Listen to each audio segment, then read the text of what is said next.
ጌታችን መድኃኒታችን ኢየሱስ ክርስቶስ ታላቁን አገልግሎት ከመጀመሩ በፊት ሁሉንም ነገር የሚቀይር እርምጃ ወሰደ።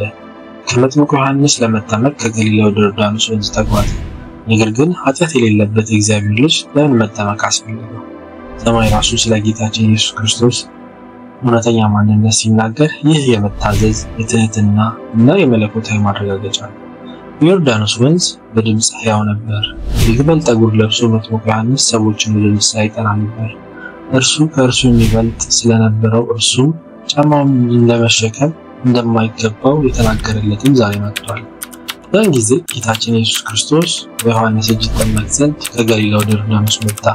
ዮሐንስ ግን እኔ በአንተ ልጠመቅ እሻለሁ፣ አንተ ወደ እኔ ትመጣለህን ብሎ አይሆንም አለው። ዮሐንስ ስለመጪው መሲህ ሲሰብክ ዓመታት አሳልፏል። አሁን መሲሁ በፊቱ ቆሞ እንዲጠመቅ ጠየቀ። ዮሐንስ ግን ያውቅ ነበር ይህ ተራ ሰው አልነበረም፣ ብቁ እንዳልሆነ ተሰምቶት ነበር። እሱ ተራ አገልጋይ ኃጢአት የሌለበትን የእግዚአብሔር ልጅን እንዴት ሊያጠምቅ ቻለ?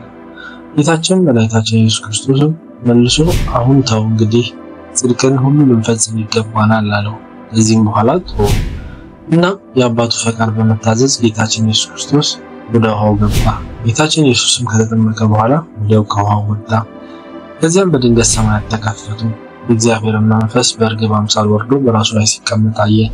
ድምፁም ጠንካራ ኃያል ግን በፍቅር የተሞላ ከላይ ተናገረ። በእርሱ ደስ የሚለኝ የምወደው ልጄ ይህ ነው የሚል ድምፅ ከሰማይ ወጣ። አንዳንዶች በሽክሹክታ ይህን ሰምተሃል? ከሰማይ የመጣ ድምፅ እርሱ ነው መሲህ ይላል። ይህን ጊዜ ለተመለከቱት ምንም የሚያጠራጥር አልነበረም። ይህ ነቢይ አልነበረም፣ ይህ የእግዚአብሔር ልጅ ነበር። ታሪክን ለዘላለም የሚቀይር ተልእኮን ለመፈጸም የተላከ ነው።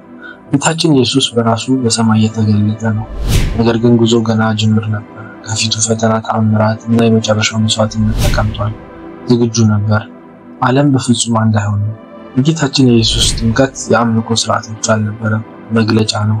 ሰማይ ስለማንነቱ የመሰከረበት ቅጽበት ነው እና እሱ ለእግዚአብሔር እቅድ እንደታዘዘ እኛም የእሱን ምሳሌ እንድንከተል ተጠርተናል። የእግዚአብሔር ምስጋና ይሁን።